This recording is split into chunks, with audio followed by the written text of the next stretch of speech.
Petra is usually introduced as a city of ghosts, a rose-colored ruin hidden in the canyons of southern Jordan, a place where temples, tombs, stairways, and water channels were cut straight into the living rock by a people who, according to the old story, rose suddenly grew impossibly rich and then disappeared. For generations, that was the mystery. Who were the Nabataeans? How did a desert kingdom build one of the most astonishing cities of the ancient world? And why did the people who carved Petra into the cliffs seem to vanish so completely from history? The answer appeared simple. Rome absorbed them. Trade routes shifted. Earthquakes broke the city. New religions, new empires, and new languages moved across the region. The Nabataeans, once masters of the incense roads, were swallowed by time. But ruins can be misleading. A carved tomb can look abandoned, even when the bloodline that built it is still nearby. A kingdom can disappear from inscriptions while its people continue walking the same valleys under different names. And a civilization can be called lost, not because it vanished, but because later historians stopped recognizing it. Then, genetic evidence entered the story. The bones beneath and around Petra began to speak in a language older than empire, older than religion, older than the word Nabataean itself. And what they suggested was not the end of a people. It was something far more unsettling. Petra may never have been empty at all. Long before Petra became a ruin, it was a solution to an impossible problem.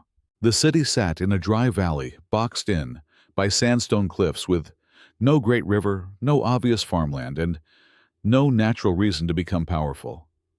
Yet it stood at the hinge point between Arabia, the Levant, Egypt, and the Mediterranean world. Whoever controlled those routes controlled the movement of incense, myrrh spices, bitumen, and luxury goods across continents. The Nabataeans did not build wealth by accident. They understood the desert better than the armies that tried to enter it.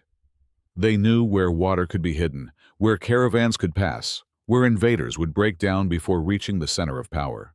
Classical writers saw them from the outside and never agreed on what they were. Some described them as Arabs. Others treated them as a separate people, a desert confederation, or a strange trading nation that had somehow transformed barren canyons into a capital of stone. That uncertainty became the foundation of the old story.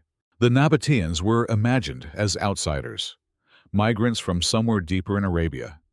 A people who arrived, mastered the incense trade, built Petra, and then faded when their trade monopoly collapsed. For a long time, this seemed to fit the evidence. Rome annexed the kingdom in 106 AD. Sea routes began to bypass the old caravan roads. Greek and Latin replaced earlier inscriptions in public life. Temples changed hands. Earthquakes damaged the city. By the medieval period, Petra was no longer a capital. It was a landscape of tombs, caves, and silence. So historians gave the silence a name. They called it disappearance. But the problem was simple. Almost everything in that story came from outsiders looking in.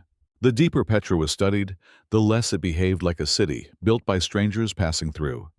Its monuments were not random displays of borrowed taste. They were layered, deliberate, and strangely local. Greek columns appeared beside Arabian gods. Egyptian forms were carved into Levantine cliffs. Sacred spaces followed older desert traditions while speaking the visual language of Mediterranean power. To an outsider, this looked like confusion. To the Nabataeans, it may have been control. They absorbed symbols from every world they traded with, then turned them into something unmistakably their own. Their chief god, Dushara, remained rooted in the region. Goddesses such as Al-Uzza and Alat belonged to the religious landscape of northern Arabia and the southern Levant. Yet around them appeared the forms of Zeus, Dionysus, Isis, and other imported divine figures. Their language created another puzzle. Public inscriptions were written in Aramaic, the great administrative language of the Near East. But beneath that polished surface were signs of spoken Arabic personal names, grammatical traces, and local words that did not fit neatly into the official script. Even their architecture seemed to argue against a simple origin story. Petra was not just a caravan stop made rich. It was a machine for surviving in a place where cities should not survive. Channel cisterns, dams, and reservoirs carried water through the rock with extraordinary precision. This was not the work of a population barely attached to the land.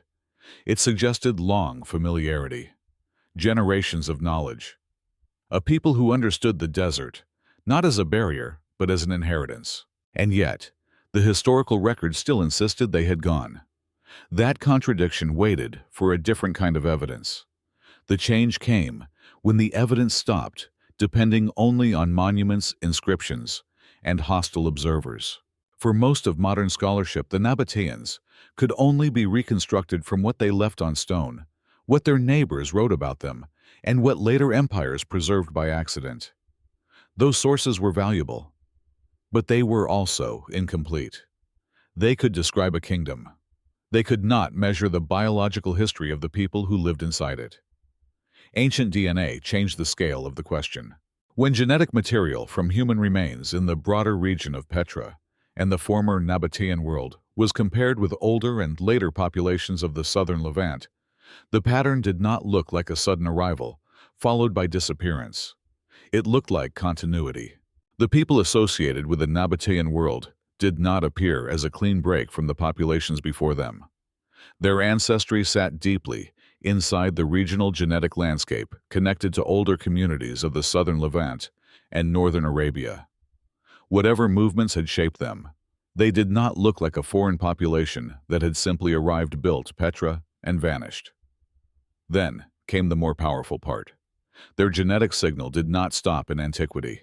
It could still be seen in broad regional form among later populations who continued to live across Jordan, the southern Levant, Sinai, and nearby desert zones. The evidence did not support the old image of a people erased by Rome, replaced by newcomers, and sealed inside a dead city. It suggested something quieter. The Nabataean kingdom ended. The people did not. The name disappeared from the record because the world that gave that name meaning had collapsed. But beneath the changing languages, religions, and empires, the human line remained. This changed the meaning of Petra. It was no longer just the capital of a vanished civilization. It became evidence for a different kind of historical disappearance, one created not by death, but by labels. Nabataean was not only an ethnic name, it was also a political identity tied to a kingdom, a trade system, a ruling elite, and a sacred geography centered on Petra. When Rome annexed the kingdom, that identity lost its state. When caravan wealth declined, it lost its economic foundation. When Christianity spread, its temples lost their old gods. When later Islamic rule transformed the region again, its religious world changed once more. Each transition looked from a distance like replacement, but the genetic evidence suggests the deeper story was not replacement. It was transformation. The same regional populations could become Roman subjects, Byzantine Christians, Arab tribal confederates, early Muslims, Bedouin herders, village farmers, and modern communities without ever needing to abandon the land that held their ancestors. This is where the older narrative begins to fail. It confused the death of a kingdom with the death of a people. It mistook the disappearance of a name for the disappearance of a lineage. And it treated local communities living near the ruins as if they had arrived after the story was over. But in many cases, they may have been part of the story all along. That matters because Petra was not the only place treated this way. Across the world, spectacular ruins were often separated from the living people around them. Archaeology searched for lost builders, while descendants stood nearby, reduced to background. The DNA did not make Petra less mysterious. It made the mystery more human. The question was no longer where the Nabataeans went. It was why history had been so eager to declare them gone. The final consequence is not that Petra was misunderstood. It is that absence was mistaken for truth. A city stopped functioning as a capital, so its people were imagined to have vanished. A name disappeared from official records, so a population was treated as extinct. The temples changed faith. The roads changed direction.